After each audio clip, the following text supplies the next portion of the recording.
I cannot believe this, but we are less than 2 weeks away from the first official test, they say, of the 2024 primary season, the Iowa caucuses. Well, this could be the first step to kind of narrowing down the GOP field.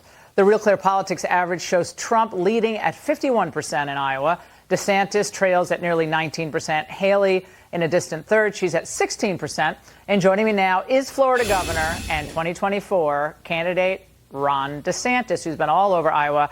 Governor, I know you're hovering around that percent in Iowa now for some time, and Trump continues to dominate.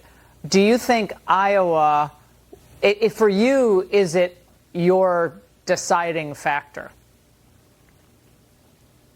No, this is a race to get the majority of the delegates.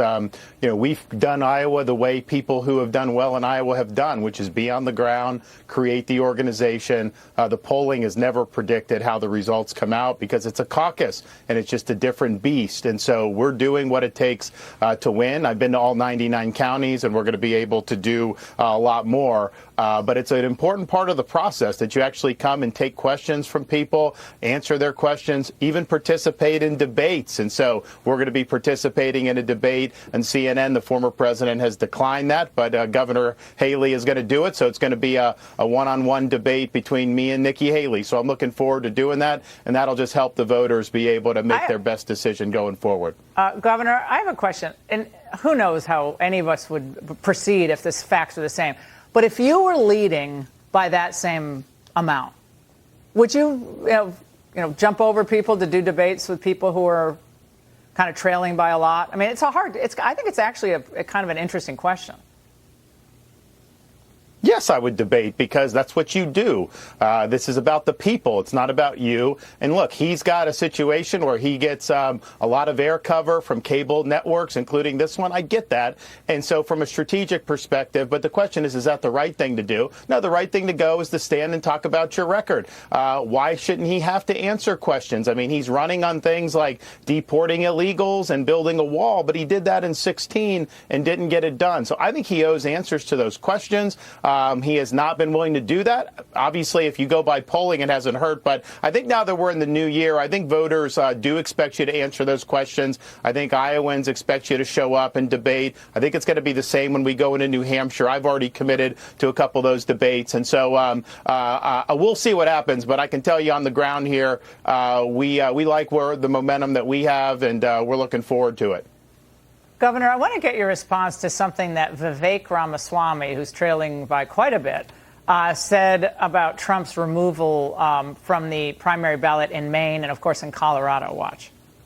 If every Republican removes themselves, that nullifies Maine and it nullifies Colorado if they remove a candidate unconstitutionally from that ballot. Now, I believe in standing on principle over politics. If they remove Trump's name, my name's off, too. And I call on Ron DeSantis and Nikki Haley and Chris Christie to do the same thing.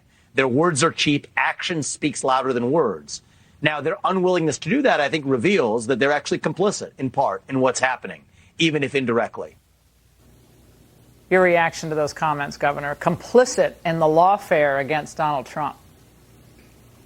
Just absurd. I mean, I have a responsibility to accumulate delegates. I'm not going to unilaterally seat any. I'm going to win as many as I can.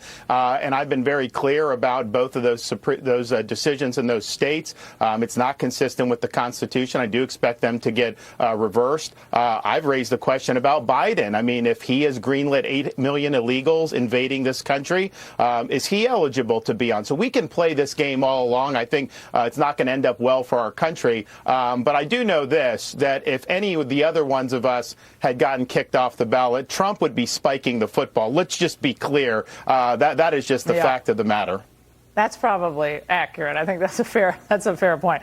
All right. There is a new ad that we're not going to play because it's so stupid, but I have to have you respond to it. Nikki Haley's super PAC has an ad out that claims that you're phony, too lame to lead, and too weak to win, and that you're pro-China. So you're pro-China and all those other things, given kind of what we know about Nikki Haley's position on globalization and so forth, which is a position of a lot of mainstream kind of establishment Republicans. Laura, I banned China from buying land in the state of Florida. I kicked China out of our universities, these Confucius institutes, and we've cracked down on them taking our trade secrets. No governor in the country has done more to stand up to the Chinese Communist Party. Nikki Haley, on the other hand, when she was governor, she was the #1 governor in America of bringing the Chinese Communist Party into her state. They gave land near a military base for a Chinese company. She went to a Chinese company right in front of the Chinese flag and said that she works for them. And of course, she said China is a friend. Now she's trying to act tough because she knows how toxic those positions are with Republican primary voters. But here's the thing.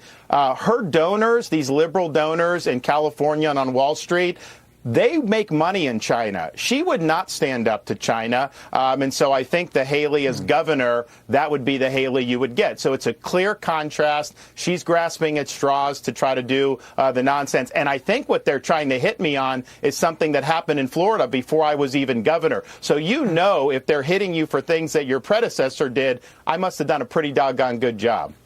Well, it's clear that the plutocracy wants Biden versus Haley. There's no doubt about that. Governor, we'll see you in the Iowa caucuses. I can't wait to be there. Thanks so much.